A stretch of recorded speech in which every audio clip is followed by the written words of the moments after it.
Welcome to Advisory Opinions. I'm Sarah Isgur. That's David French. And David, we're in the same place. We are in the same place. We're at your standing desk, standing here looking at each other doing the podcast. We were having a bit of a discussion on standing desks. So I've used a standing desk since law school, except for my clerkship, where they wouldn't allow me to bring in my own desk. And for the last part of both pregnancies, where that just became an untenable burden, literally. What is your standing desk philosophy? I think this is the first time I've been at a standing desk. Yeah. I'm an evangelist. So husband of the pod now uses standing desks. I've had, I think, 4 or 5. Sometimes I give them away, like people, let you borrow books or whatever with no intention of getting them back. Like I send my standing desk out into the world. You send your desks out. That's fantastic. Well, I already can tell you're more disciplined than I am because you're standing completely still. And I'm just swaying back and forth, going from foot to foot. I think it helps, obviously, stay awake. You don't get those afternoon sleepies when you're at a standing desk. But I also think it makes you, it makes me feel at least less frenetic. Like I'm already up, I'm focusing. So it's okay that there's 5 different things being thrown at me because I don't know, something about the standing and the moving allows me to feel like I can take it all in. Yeah, no, I'm sure there's a lot to be said for it. Health reasons, everything, alertness. Yeah. I haven't even showed you my little surfboard down here that you can stand on that like is a balance thing also. There's just so many great parts to standing desk life, David. But we have so much to talk about today. This is a true legal podcast, and it will in some ways be our last one of the summer because for the month of August, instead of our usually off-topic August, we're going to do legal books August. So we will be interviewing authors all through the month of August. Now, that doesn't mean that we're not going to talk about legal stuff. We'll probably do half and half episodes several times, but we have so many cool authors. I don't even know if we can name them all right now, but Keith Whittington, Yuval Levin, David Latt, John Inazu, who else? Oh, Bob Bauer. Bob Bauer. Yeah. There's so many. We've got a lot. And we have 2 special guests for our next episode. In fact, Keith Whittington, one, and the other one to be revealed. To be TBR. Yes. Okay, so today, a traditional advisory opinions podcast, we will be discussing Justice Kagan's remarks to the Ninth Circuit in all of their glory. I feel like the media didn't do a good enough job with all of the amazing and interesting things she said. So we'll walk through all of that. Obviously, Biden has now unveiled his proposed Supreme Court reforms that were the same as his, I'm going to reveal my proposed Supreme Court reforms. And both have an equal chance of coming to fruition. Right. Judge Jim Ho wrote an op-ed in National Review, somewhat touching on some of these reform ideas. And Leonard Leo, formerly of the Federalist Society, also put out a statement, so talking about that. And then, boy, do we have some fun case to talk about. A 9-7 Fifth Circuit en banc case on non-delegation-ish stuff. National Institute of Health violated the First Amendment, according to the DC Circuit. Boneless chicken. And hopefully we'll get to a little Title IX things along the way as well. So, David, let's start with Justice Kagan. Justice Kagan is the circuit justice for the Ninth Circuit. We've talked about this before, that each justice is assigned to a circuit. Some justices get more than one. But the Ninth Circuit is a big circuit with a long and lovely history of what justices get to oversee it. And she started by talking about her thoughts on Justice O'Connor, who had been the Ninth Circuit justice for some time. And it was interesting. It was sort of an awkward way to start in some ways because Justice Kagan didn't have a lot of personal reflections on her time or conversation with Justice O'Connor, although she did hint at this conversation she said she'd never forget when she became the first female Solicitor General of the United States. And Justice O'Connor had obviously been the first female justice in the United States. And that Justice O'Connor called her and they had a conversation about being firsts. But that's all Justice Kagan said. She didn't elaborate. No elaboration. But she talked about philosophically that if you were creating a government and that all of the hardest, most politically divisive questions would end up in a court of 9 people, but that actually only one person would really be the deciding vote in those cases. That person would be unelected. That person would have life tenure, et cetera, et cetera. She's like, that'd be an insane way to run your country for 20 years. But that's exactly the system that we had. And she says part of the reason she thinks that worked so well for that time was because that person happened to be Justice O'Connor. And that even when you disagreed with her opinions, that she was someone of great thought and someone who had their finger on the pulse, I think, as Justice Kagan phrased it, for the country and what the country needed at any given moment. And you'll notice Justice Kagan didn't praise her for being ideological or principled in the way that one thinks of ideology as being, always sticking to this set of first principles that you had. I found that interesting that Justice Kagan gave a pretty impassioned thought about Justice O'Connor in that way. Yeah, no, I thought that was interesting as well. And it really does speak to this period of time that we went through for really an extended period where you had first Justice O'Connor, then Justice Kennedy as, quote, the swing vote.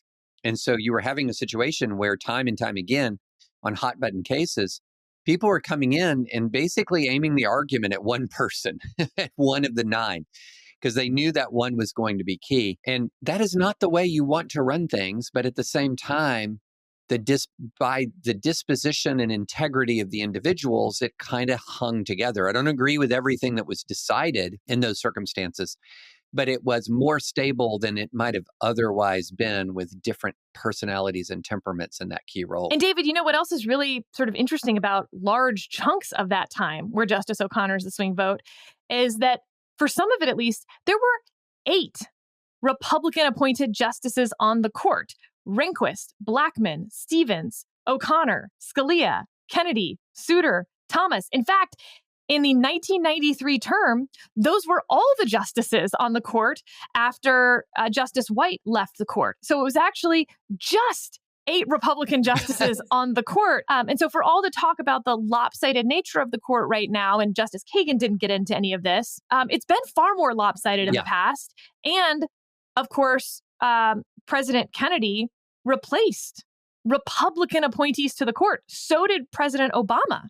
He replaced Republican appointees to the court, Souter and Stevens. So both of his picks of Sotomayor and Kagan came from Republican appointees to the court. And I guess I do have some leftover frustration. And as I've said, I'm very frustrated with Republicans about how they handled the Scalia seat and the Ginsburg seat. But this idea that somehow these seats are locked in to belong to the party of the president who appointed them is clearly not true in recent history. Yeah. Oh, of course. I mean, you fill the vacancies as they arise. That's just the rule. But what is interesting to me is, yes, we had a Republican-dominated court in the sense of dominated by Republican appointees, but that's all while the filibuster existed. And so this is one of the elements of court history that I really wish people would understand a bit better, because there's a lot of frustration on the right that all of these Republican appointees from previous eras did not do the things that Republicans necessarily wanted them to do. They became labeled as squishes. They became labeled as disappointments, some of them, not all of them. But what's important to remember is you could not get a justice on the court without Democratic votes then. You just couldn't do it. And Democrats couldn't do it without Republican votes. And that's going to mean that the nominees are going to be different kinds of nominees. It just does. And it's not a sign of failure of will of Republicans or whatever to not have gotten more committed sort of originalist justices. They were working within a very different system. And we'll see in 20, 25 years how much we like the current system, but that was a different system. Other questions that Justice Kagan addressed: why so few cases at the court? And I love this quote from her: "Nobody knows." It reminded me of that SNL skit that Nate Bargatze did of where he played George Washington, about like how they one of the greatest of all fighting time. for certain grammatical rules, breaking from English tradition. Nobody knows. And, I've actually been doing some digging into this, and there's this idea that basically with the rise of the cert pool that started in 1973, clerks suddenly realized that they could be really embarrassed if they recommended taking cert on a case, and then it turned out that case was a dud for whatever reason. And so they became cert shy. And there's certainly evidence that the clerks are cert shy, but the actual data on the docket decreasing doesn't really bear that out unless you think it took 20 years for the clerks to realize that they could be embarrassed. So, the other theories are that the individual justices that joined the court replaced justices who believed in having a really robust docket, taking every circuit split. That was Justice White's MO, and that the justices that came on just didn't believe in that having such a large docket. But of course, that to me begs the question, okay, but why didn't they believe in having such a large docket? It just brings you back to more questions as to why that cultural shift would have changed in the first place. But, Justice Kagan, nobody knows. But she does say that she thinks she's working just as hard, and she insinuates perhaps harder than when she first joined the court because of all of the emergency docket issues, which, don't get counted in their 60-ish cases that they're taking a year. But, when she was a clerk, it was like 150. Now it's 60. I get the emergency docket takes up some space. She said that even as she was here in July at the Ninth Circuit, she has 4 memos from her clerks about certain things pending on the emergency docket, one of which we're going to talk about in that Title IX situation. But I don't know that for me accounts for the drop in cert grants. Yeah, this seems like one of those things where if you ask different justices, you might just get completely different answers, where their own decisions on what they choose to accept and why they choose to accept it might be somewhat idiosyncratic or might be strategic in a way that they're not with other justices. It strikes me as one of those questions that's just not going to have a clean answer to it. And when it comes to granting cert, it's the rule of 4. You need 5 justices to decide a case, 4 justices to take a case. There'd also been this join 3 vote, which was basically as you go around that conference table, a justice would say, if there's 3 votes, I will join to be the 4th, a courtesy 4th. If there's not 3 votes, then I vote to deny. Because, you're going to go around and vote in seniority order, so you don't really know how everyone else is going to vote. And so there's also been some scholarship about the death of the join 3 votes. And again, it goes back to very specific justices replacing other specific justices who just aren't join 3ers. But again, I think that just leaves you with, okay, but why are now so many of the justices joining the court not into that? As talking to clerks, though, and previous clerks over the last 10 years, what they'll tell you is it's not really a lot of strategic voting on cert grants, though. Maybe there's some, I don't want to vote to grant this case because I don't think there's 5 votes to come out my way. But it's not like you'd think. And we've talked about this before. If it was a conservative juggernaut court with 6 solid votes to come out the way you want every time, and let's even say it's 5, let's discount the chief, then you'd actually expect the cert grants to be going up. To be spiking. But they're not. They would be like, I've got a lot of problems with you people, and I've got some scores to settle here. Yeah. And this gets to something Joan Biskupic at CNN published a piece about the net choice case and the internal dynamics leading up to that. Initially, Justice Alito was the majority author. And then after he circulated his majority opinion draft about the Texas and Florida social media laws, he lost Justice Barrett and he lost Justice Jackson as well. That's how Justice Kagan ended up writing the majority opinion in net choice, according to Joan Biskupic. But there's plenty of evidence that that is accurate given how few majority opinions Justice Alito wrote this term. Yeah, that was one of that was a data point in Joan Biskupic's favor here, was he wrote 4 majority opinions. That's not enough. Not enough.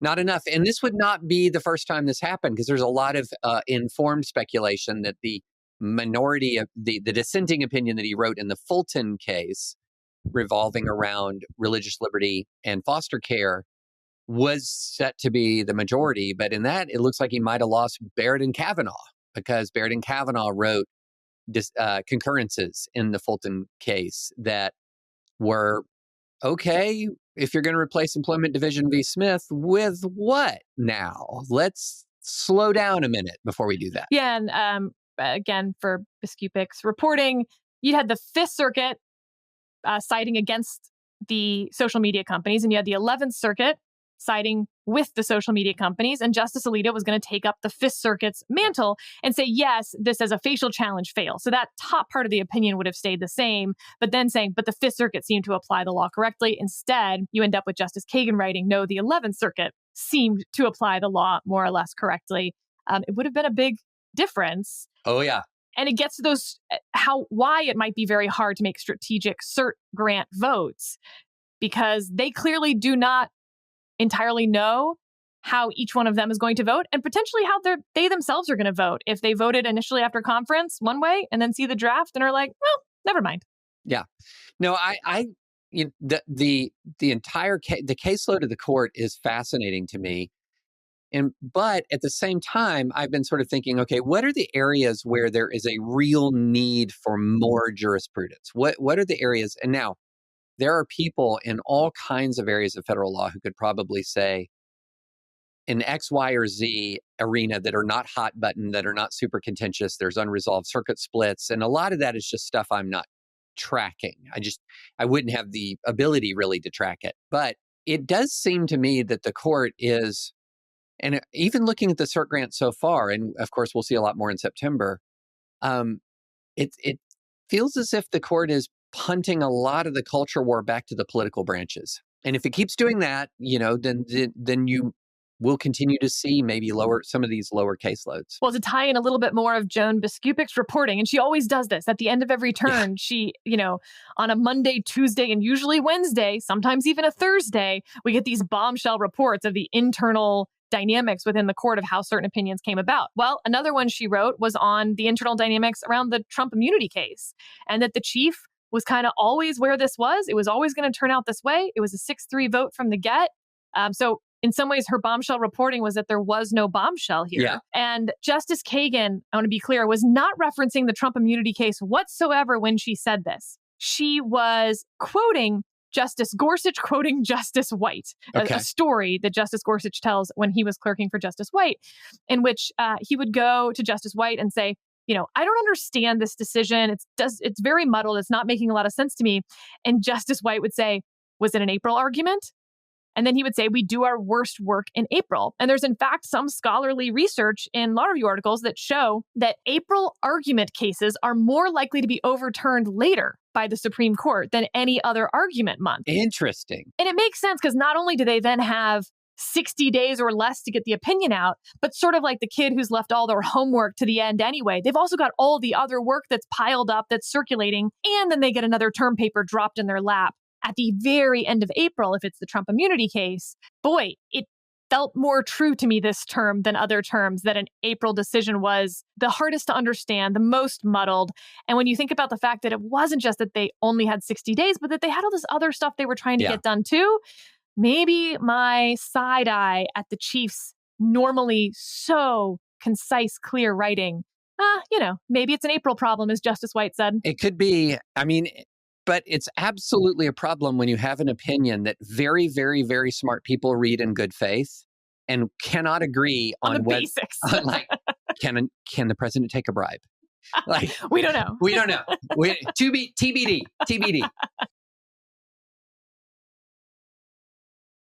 Okay, some other things that Justice Kagan talked about in front of the Ninth Circuit. She's anti-concurrences. And in fact, Justice Kagan, by a order of magnitude, writes the fewest concurrences as a justice on the court. Her argument is it muddies the waters. And there are times to write a concurrence, i.e. when perhaps you would have voted for the same outcome, but for entirely different reasons. But she says, just because you would have written the majority opinion differently, that is not a reason to write a concurrence because it confuses lower courts. And it's sort of an act of, she, again, not her words, arrogance, if you will, to just think the world really needs to hear how you would have written the majority opinion. Like, of course you would have written it differently. You're a different human being. Adam White over at AEI, he and I were talking about this and I asked his permission to say this, but he said, concurrences are the fanfic of Supreme Court jurisprudence. True enough. And there have definitely been an increase in concurrences at the court. I don't have the numbers right in front of me, but roughly speaking, 20 years ago, it was about 0.7 concurrences, and now we're at 1.8 concurrences per majority opinion. And Justice Kagan pointed to Rahimi, for instance, where every justice, except for Justice Alito, gave in to that urge. So I take a backseat to no one in my regard for Justice Kagan. However, I'm going to say I'm team concurrence here. But are you team concurrence because we're podcasters and we like knowing what they're thinking, or are you team concurrence because it's best for the law? I'm team concurrence because I'm not just a podcaster. I'm also a recovering litigator who would have... What was it? It was the hair just for men? Yeah. I'm not just the president. I'm a customer. I'm a customer. I'm not just a podcaster. I'm a litigator or a former. No, when I think about it, because, okay, it depends on how the concurrence is written. Let me go with, say, one of the Kavanaugh concurrence in Dobbs. So I found that to be very, very useful because what he was basically saying was laying down his own marker that if you are a litigant and you're looking at sort of things like travel restrictions, for example, which is something that he addressed, you're going to know right there, oh boy, I don't think we've got Kavanaugh on that, right? And you don't have the three Democratic appointees. So you have valuable information. Similarly, Kavanaugh's concurrence with Bruen, where he talks about, hey, look, we're not saying that we're sweeping away all kinds of gun control restrictions. And again, that forecast in many ways Rahimi. So if you'd read Kavanaugh, you would know that, well, you've got a guy here in Kavanaugh who's not necessarily on board with the strictest possible reading of the historical record, that he's going to have some permission structure for other kinds of gun control restrictions. And then finally, Sarah, I think the Rahimi concurrences, I've said this before, I'll say it again, it was like a smorgasbord if you are interested in the philosophy of the justices, which is a matter of extreme public interest, I think. And so that's why I can see that you could do it poorly. I could see that you could do a concurrence that does truly muddy the waters. But I found, as a general rule, I find them clarifying. Okay, I think you're both right, and therefore Justice Kagan's righter, in the sense that you're talking about litigators being able to anticipate the court. Mm-hmm. And I don't know that that's the job of the Supreme Court to signal where they'll go next, and that perhaps she's right, that it just would be clearer to lower courts if this were the decision and that's it. You then, as lower courts, let that percolate, see how you would apply it to this next set of facts instead of looking at the chicken entrails that Justice Kavanaugh left you and trying your best. Because the Fifth Circuit, in good faith, I think did try their best in Rahimi. Oh, looking at totally those chicken entrails, and they got it wrong. I totally agree. But hey, let me explore this. What did they get Rahimi wrong because there weren't enough concurrences in Bruen? I hear you. I sort of anticipated that response, regardless. Yes. Okay. So two more things that Justice Kagan talked about. One, missing Justice Kennedy on the court.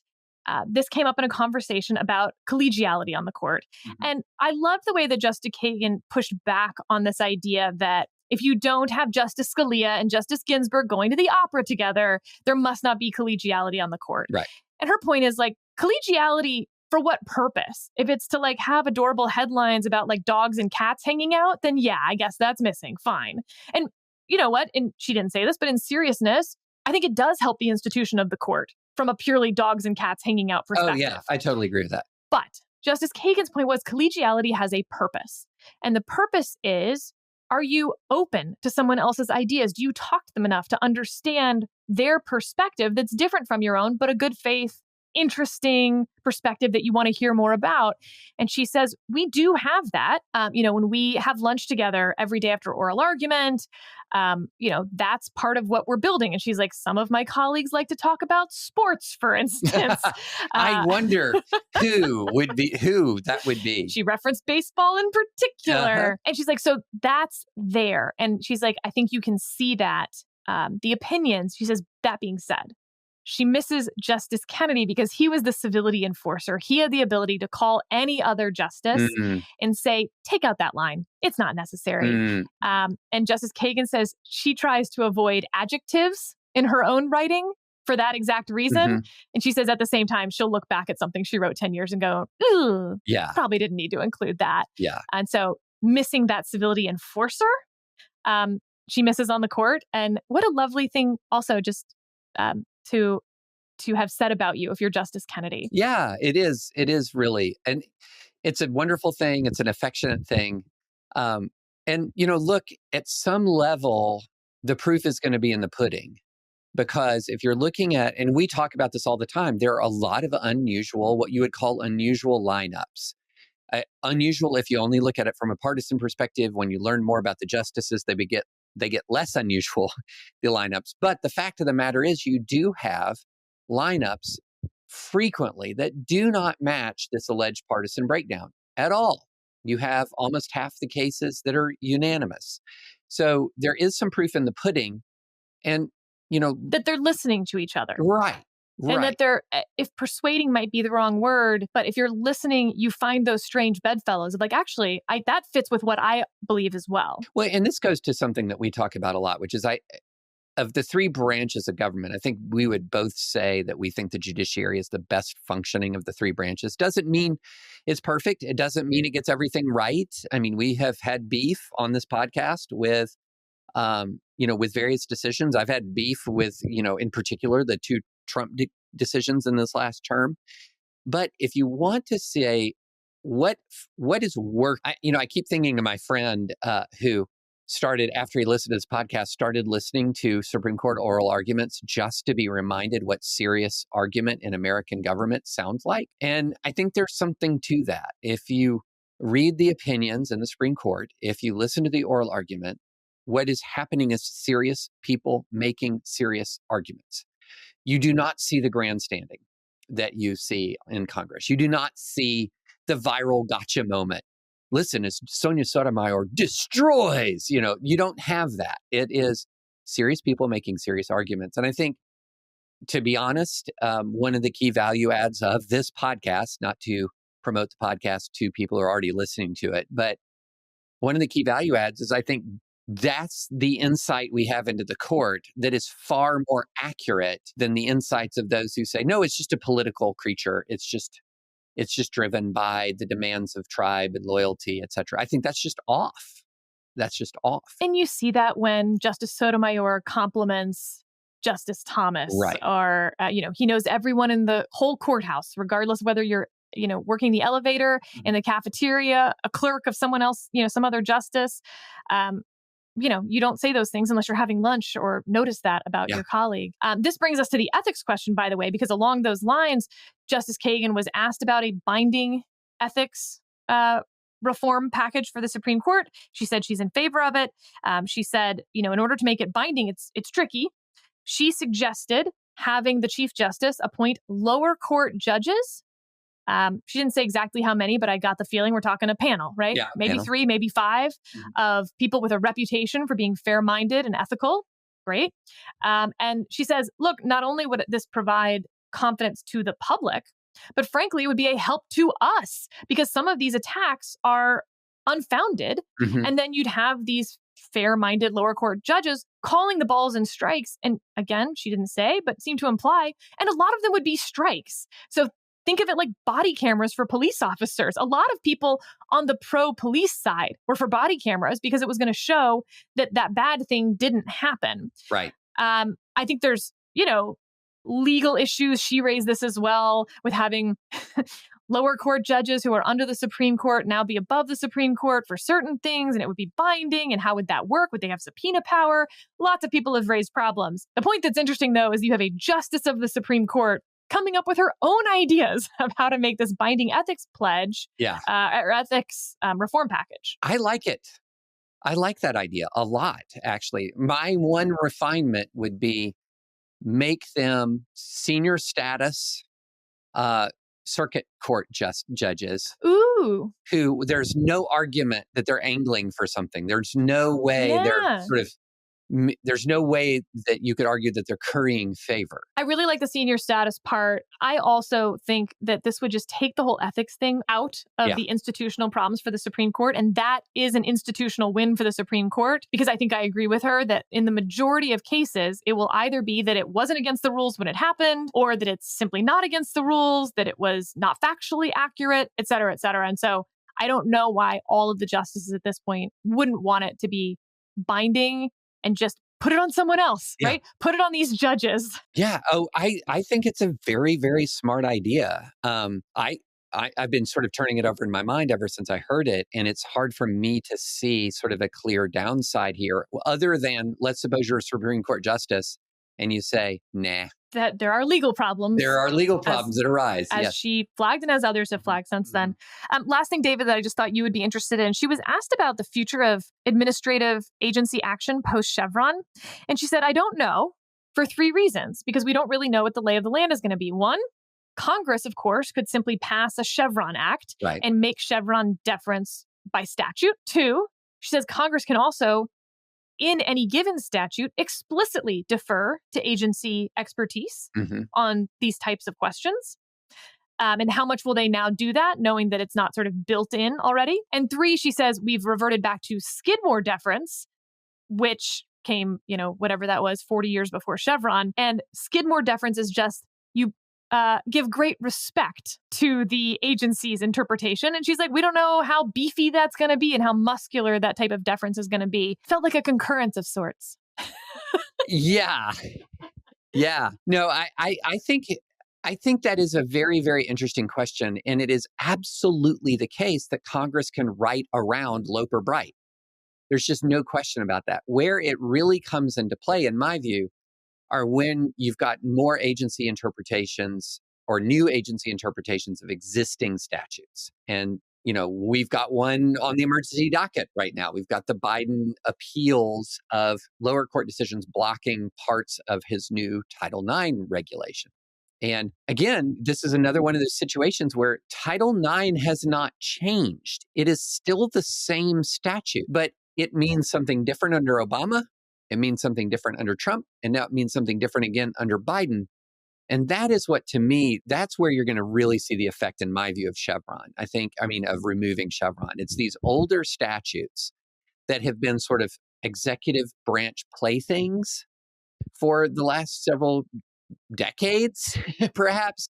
And there's going to be essentially one interpretation. One of the fun things about the summer is that the justices do tend to sit down for these longer form interviews, and we get to pick them apart. Do they now? So we'll be looking forward to more of those as the summer continues. Next up, President Biden issued his 3 Supreme Court reforms that were exactly the same ones that we saw when he said he was going to propose 3 Supreme Court reforms. So 1, an amendment to supersede the Trump immunity case. I've already said I like that conceptually because it reminds people that you can always supersede a Supreme Court case either through statute or through amendment. The political process always has the last say. And I think there could be popular support for such an amendment. Not in this exact moment, less than 100 days. Not in this moment, fewer than 100 days till the election. Right. But at some point, there actually could be. So, okay. 2, 18-year term limits for the Supreme Court justices. If Harris were to win, this would potentially allow her to replace the Chief Justice and Justice Thomas. Of course, she'd have to win. The Democrats would have to control the Senate. And this would have to be a real proposal, which, given the fact that President Biden didn't even talk to members of his own party in Congress, makes one think that it's not. And perhaps most importantly, there's real legal questions over whether you can do this by statute or whether that would have to be a constitutional amendment as well. We've talked about term limits. I came in term limit curious. I left term limit gnaw-dogging. So I'll get to you in a sec. Number 3, binding ethics code. Again, no real meat behind what that would look like. Real questions of how it would work legally. It was a pretty short op-ed, all things considered. David, this is press release politics at its most obvious, but also oddest, because he's not the nominee. And frankly, anything he's doing right now is hurting Harris, because she needs to control her own message and not get sort of whipsawed around by stuff the White House is doing that they don't need to. Yeah, this is what press release politics, messaging legislation is another way to say it, where you're filing something. Basically, the charitable way of describing messaging legislation is to say, I'm taking a stand. Yes. The uncharitable way is saying, I want on TV. And so one of the problems that we have in this world of journalism is I always have this kind of, I'm not your trained SEAL to respond to your messaging legislation. So if it's not serious, if it doesn't have any real prospect of passing, how much time do I want to think about this? But this is a little bit different. So without being a hypocrite, I want to talk about the messaging legislation a little bit. One, I love the idea of a constitutional amendment. That's a proposal that's not, it's least likely to occur because, as we know, constitutional amendments are hard. But I like what you said. It reminds people that these things do exist. Second, I want the conversation about term limits. If you go to Fix the Court, which has been advocating term limits for a while, they have this really interesting lineup of what all the senators who've been on the record about term limits, what they've said. And it is not a uniform list of Democrats saying term limits, term limits, term limits. You've got quite a few Republicans on there saying, oh, I'm open to this. I'm open to this. Let's think about this. And in 2015, Ted Cruz famously wrote a pretty ringing endorsement of term limits after Obergefell. Now, the problem we have with term limits, let's be clear, you and I have talked about it, but here's another one. The people who are for it are almost always the people who think they've lost the court for a generation. So after Obergefell, was probably the lowest point, the most pessimistic conservatives have been about the court in a long, long time. And so, yeah, they were for some people were for term limits. Now they're extremely optimistic and they don't want to be for term limits. It's the classic same thing that happens with the filibuster. Every couple of years, somebody will say, that filibuster doesn't seem so great anymore. And they're always in a narrow majority when they say it.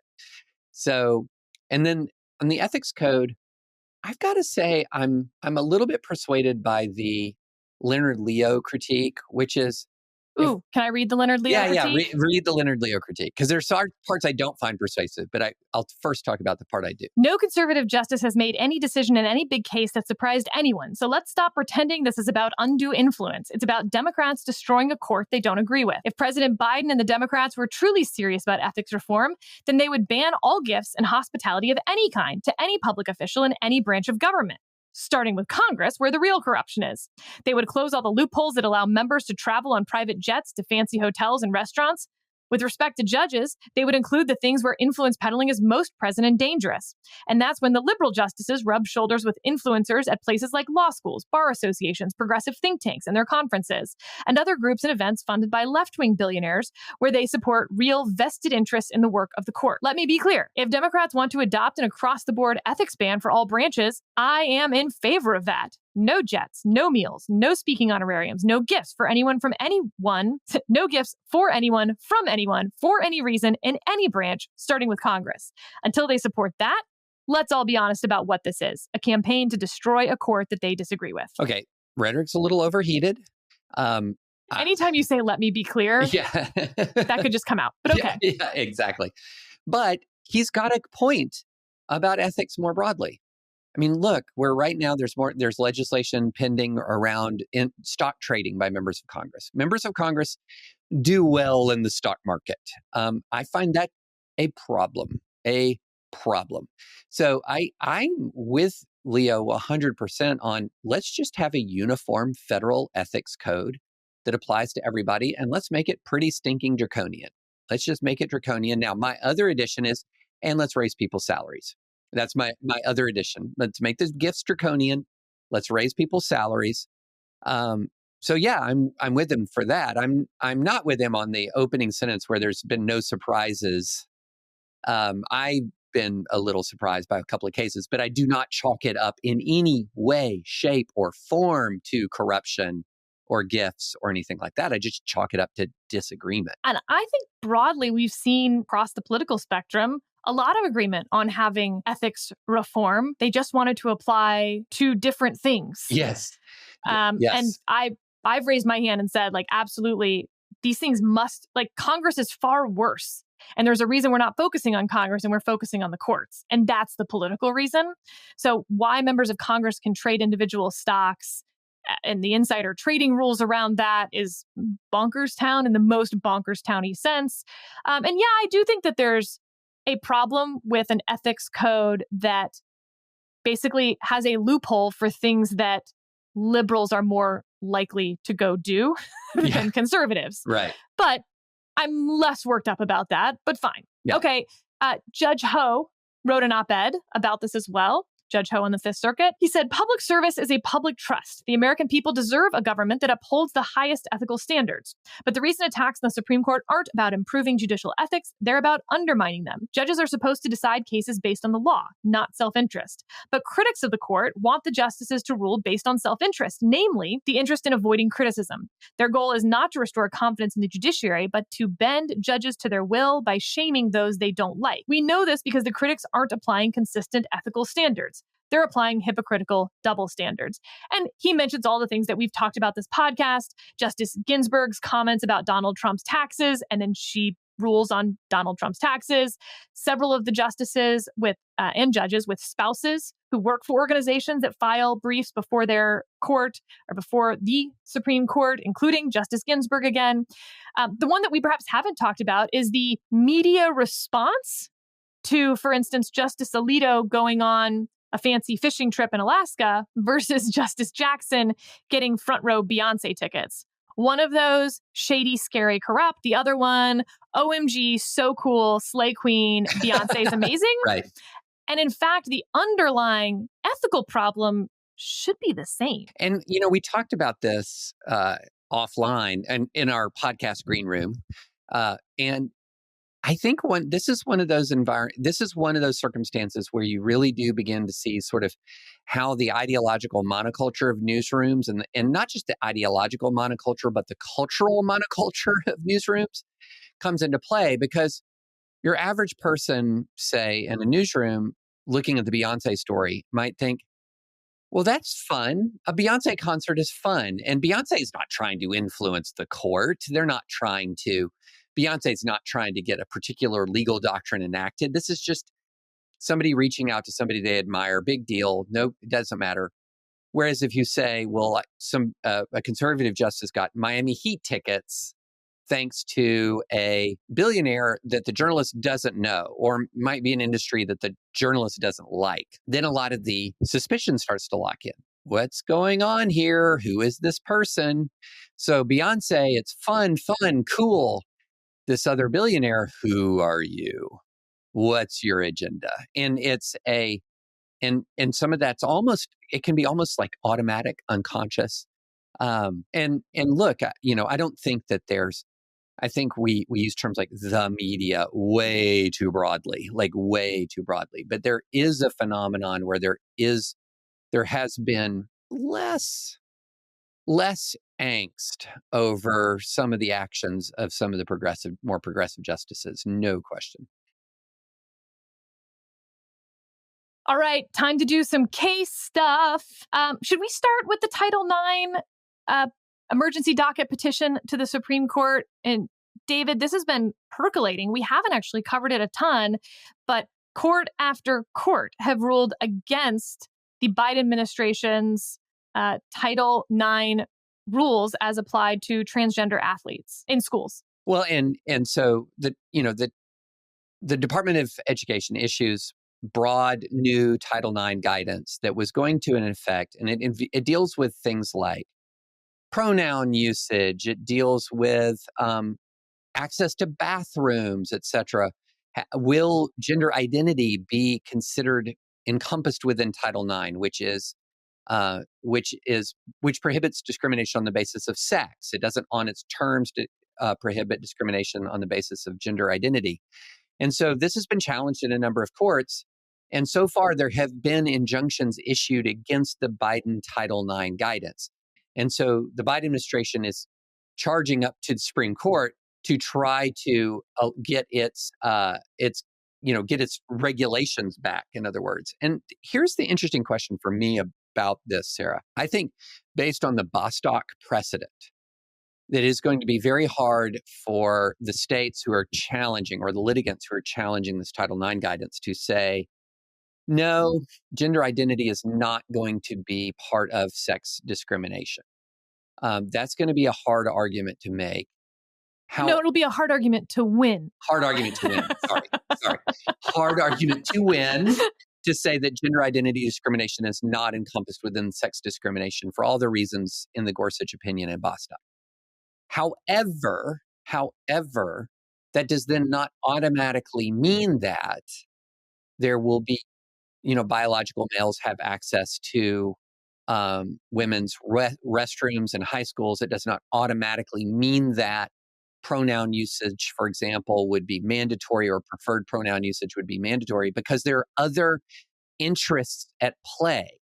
And then there's this other issue here, Sarah, that goes back to some of the administrative law conversations we've been having all along. As I just said, the statute hasn't changed, but the law keeps changing. And so I'm going to be fascinated to see how the court ultimately addresses this. This is going to come up post-Chevron. So there is not going to be deference to the Biden administration.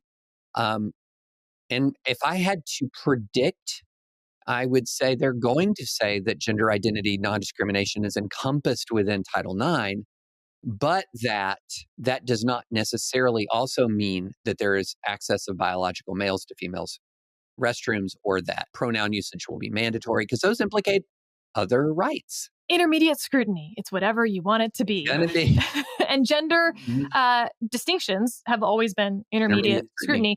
I think this, over the summer at least, also implicates the nationwide injunction, or just universal injunction things. And you look at the Solicitor General's brief to the court, and really what they're saying is they enjoined too much. There are things they didn't even argue about, that they didn't even say could be unlawful, right, that got enjoined.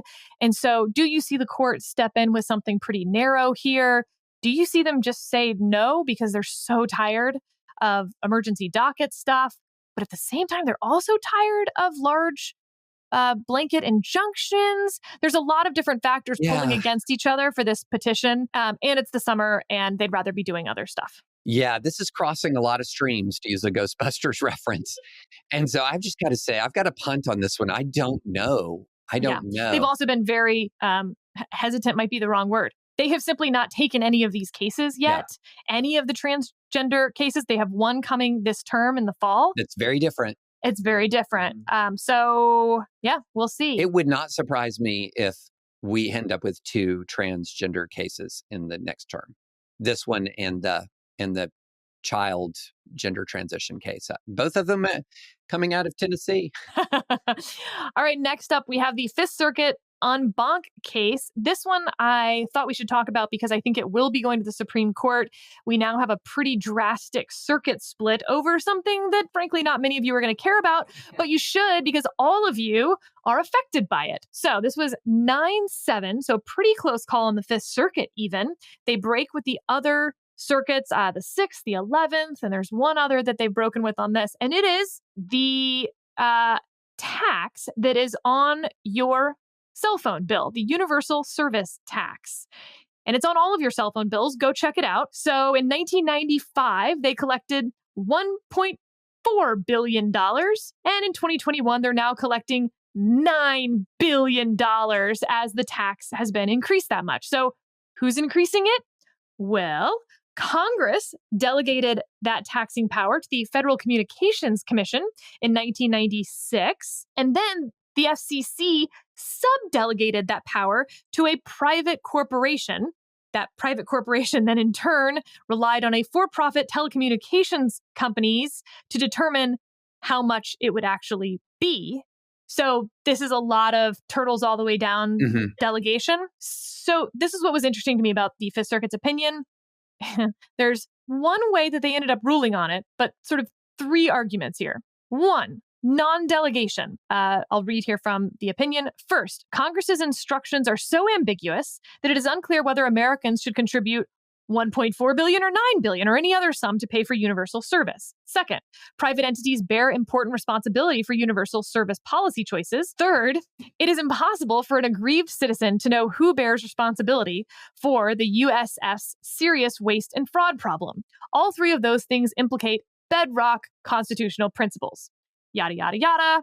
Back to the end. So amidst all the statutes that have survived non-delegation challenges, this one stands alone. Unlike delegations implicating special agency expertise, this delegates to the FCC the power to make important policy judgments and to make them while wholly immunized from the oversight Congress exercises through the regular appropriations process.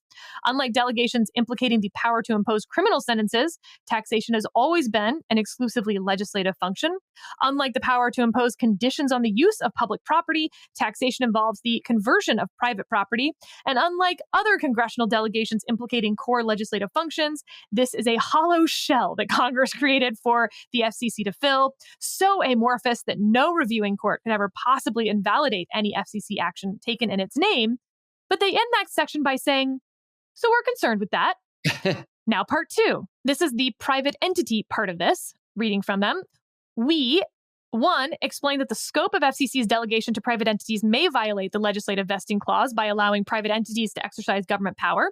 Two, explain that even if the FCC's delegation could be constitutionally justified, the FCC may have violated the legislative vesting clause by delegating government power to private entities without express congressional authorization. So, the FCC has not delegated to private entities a trivial fact-gathering role. It has delegated the power to dictate the amount of money that will be exacted from telecommunications carriers and American consumers in turn to promote universal service. In other words, it has delegated the taxing power. They say, well, that's concerning too.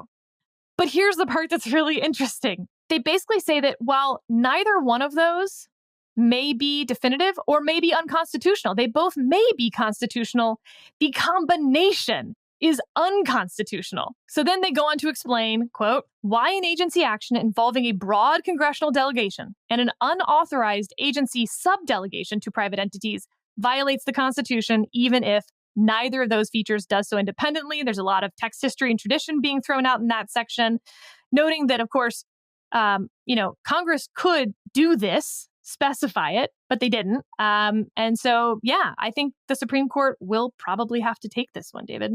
Yeah, I agree.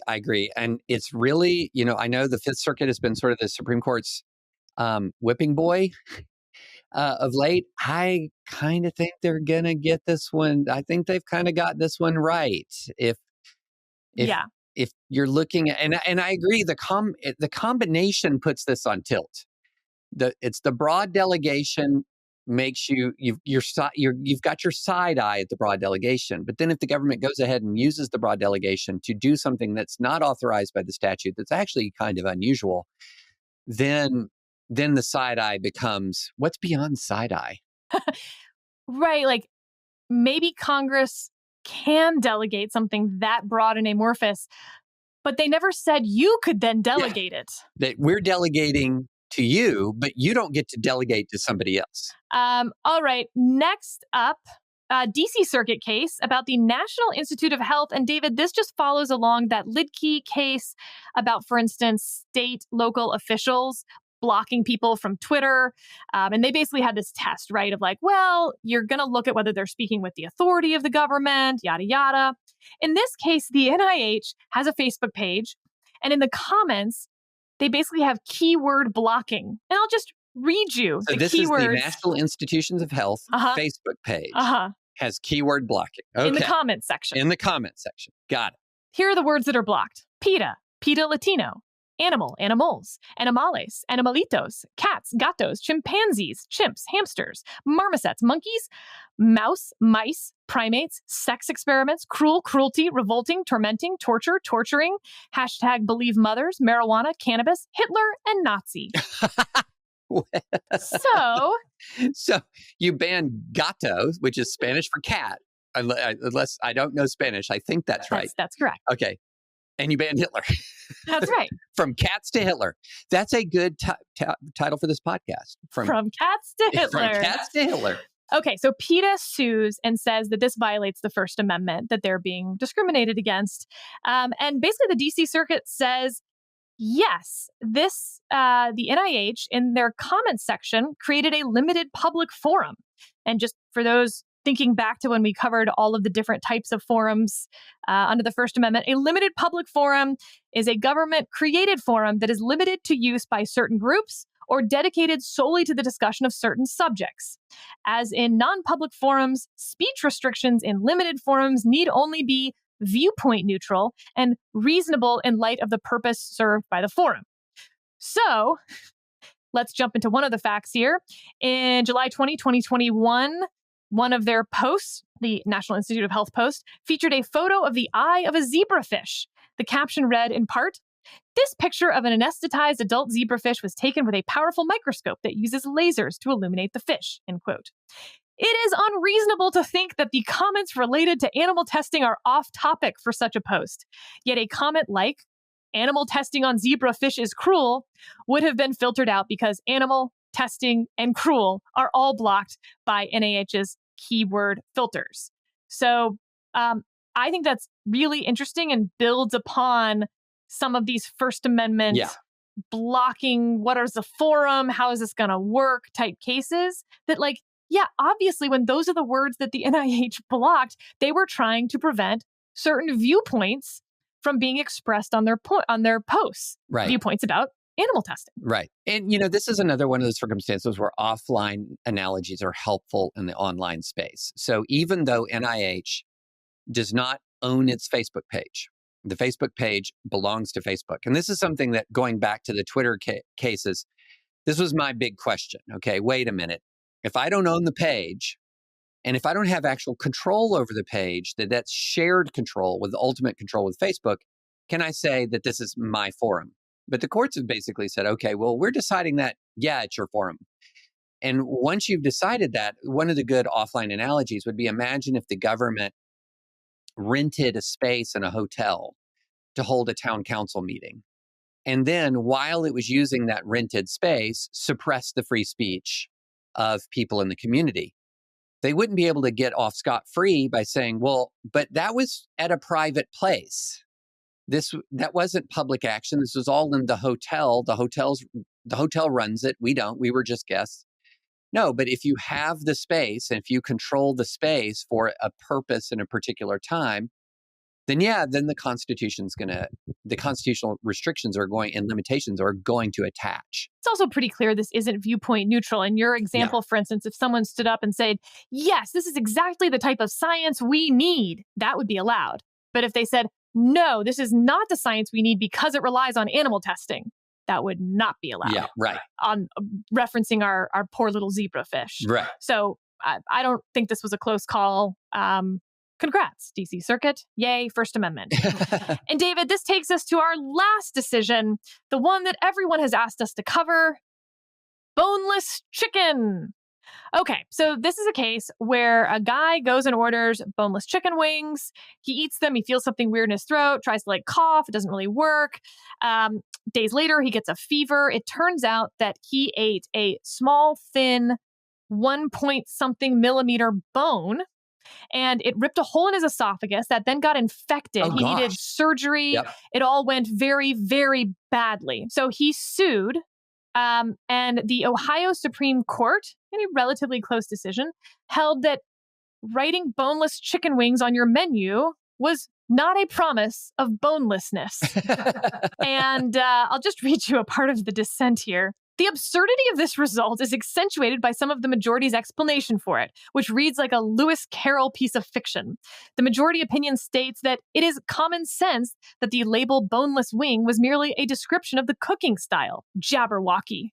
There is, of course, no authority for this assertion because no sensible person has ever written such a thing. The majority opinion also states that a diner reading boneless wings on a menu would no more believe that the restaurant was warranting the absence of bones in the items than believe that the items were made from chicken wings, just as a person eating chicken fingers would know that he had not been served fingers. More utter jabberwocky. The question must be asked, does anyone really believe that parents in this country who feed their young children boneless wings or chicken tenders or chicken nuggets or chicken fingers expect bones to be in the chicken? Of course they don't. When they read the word boneless, they think that it means without bones, as all sensible people. That is among the reasons why they feed such items to young children. The reasonable expectation that a person has when someone sells or serves him or her boneless chicken wings is that the chicken does not have bones in it. Instead of applying the reasonable expectation test to simple word boneless that needs no explanation, the majority has chosen to squint at that word until the majority's sense of the colloquial use of language is sufficiently dulled. As noted above, I certainly am not convinced at this stage of the proceedings that the processor, the wholesaler, or the server of the chicken was careless or negligent.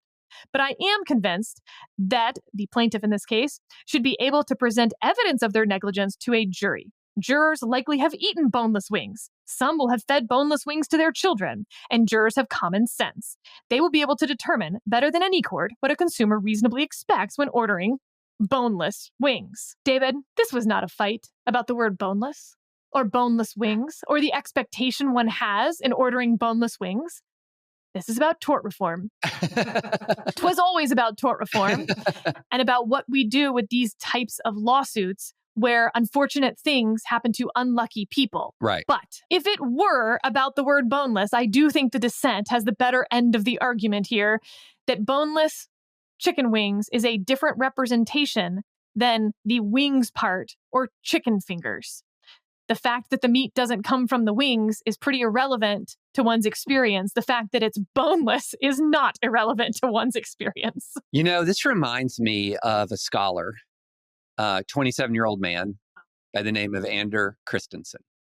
And I don't know if you remember this seminal moment in American history, but he went to the town council of Lincoln, Nebraska, and he stood up and he made the following statement. Norman Rockwell standing, portrait of the man standing in the town hall. Standing, he's Lincoln, Nebraska, has the opportunity to be a social leader in this country. We've been casually ignoring a problem that has gotten so out of control that our children are throwing around names and words without even understanding their true meaning, treating things as though they're normal. I go into nice family restaurants and I see people throwing this name around and pretending as though everything is just fine. I'm talking about boneless chicken wings. I propose that we as a city remove and this is in the famous YouTube of this, laughter starts to interrupt him. And he very indignantly says, "Excuse me," and then says that we as a city remove the name boneless wings from our menus and our hearts. And it says nothing about boneless chicken wings actually comes from the wing of a chicken. We would be disgusted if a butcher was mislabeling their cuts of meats, but then we go around pretending as though the breast of a chicken is its wing. Boneless chicken wings are just chicken tenders, which are already boneless. I don't go to order boneless tacos. I don't go and order boneless club sandwiches. It's just what's expected. Our children are raised being afraid of having bones attached to their meat. That's where meat comes from. It grows on bones. We need to teach them that the wing of a chicken is from a chicken and it's delicious. We can call them buffalo-style chicken tenders. We can call them wet tenders. We can call them saucy nugs or trash. We can take these steps and show the country that's where we stand and what we understand that we've been living a lie for far too long. And we know it because we feel it in our bones. Put that man on the Ohio Supreme Court. 100%. 100%. That is the hero of the ages. That's the hero of our time. But David, where do you come out on whether one can proceed to a jury trial on the question of the representation of boneless chicken wings not having bones? I'm for it. It says boneless. Words mean things, Sarah. Right. So you would still have to prove that they were negligent in serving you a bone. This isn't the ipso facto, a bone's there, you get your $10 million. Right. But the problem is, David, and again, this gets to my point that this case was never about the word boneless. Juries tend to pour that shit out.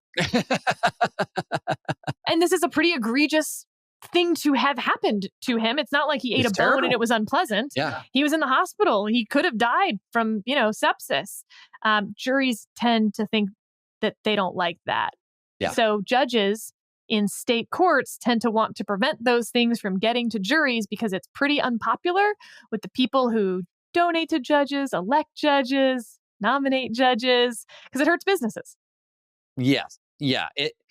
It does hurt businesses. But, this is a kind of case where I could easily imagine if you're defending the restaurant, you say, there is a reasonable standard of boneless care that we have met. And there's no evidence that we did not meet this reasonable standard of boneless care. And bonelessness is an aspiration, and it can only be an aspiration. Because the animals come with bones. Because the animals come with bones, and there's no way to completely rid your meat of any bone trace. I think that's true. And it's funny because I think if you ordered fish and they said it was, a boneless salmon fillet or something, and you found some bones, I don't think you'd be like, OMG, how are there bones in my fish? Because there's lots of tiny little bones. It's hard. What they're telling you is they're doing their best to remove the bones. Yeah. But of course, there's bones. Eat with care. I also found it a little bit weird because the majority at one point said they could have just included something on the menu, like a little footnote asterisk thing next to the boneless wings that said, bones still may be present. Or like, we've tried our best to remove the bones, but there still may be bones. And I'm thinking, my God, there are times when I look at a sign or a menu or something else and I think, a lawyer got to this. Yes. And if that's all it would have taken to prevent the lawsuit, then what are we doing here? Because that's not very much at all. Clearly, the guy still would have eaten his chicken in the same way had that been listed on the menu. So give me a break if that's all we're arguing over. Yeah. There's a question of advertisement has always been allowed to have some puffery. Well, you can't write a paragraph for your boneless chicken wings. I'm reminded of the movie Elf, when Will Ferrell takes, what was her name? Zoe Deschanel, with the character she plays, and takes her to get the world's best cup of coffee. Now, you're not going to file a lawsuit if you drink the, quote, world's best cup of coffee, and it's actually kind of from the bottom of the pot, and the pot's been sitting out for a while, and it's just charred and gross. They're allowed to make that claim. They're allowed to make, but bonelessness, it's a factual statement. It's much more of a factual statement than greatest wings in Northern Ohio. I'm torn. It is more of a factual statement, but at the same time, meat comes from animals with bones. So that's kind of on you if you believed that it always was boneless. Come on. Yeah. Well, that's why you're going to have a standard of care. So over the course of common law, we'll create a standard of care, and you'll have safe havens and refuges, and you'll be able to meet that standard. I have a feeling 70% of the comments are going to be about the boneless wing issue. Oh, absolutely. You are too low on that number. Way too low. 90% of the comments on boneless wings. Well, I can tell you 90% of the requests we had for this episode were about boneless wings. That's true. All right, y'all. Next episode, as I said, we're going to start our August law books. And I think you're in for a treat for episode 1. You are in for a treat.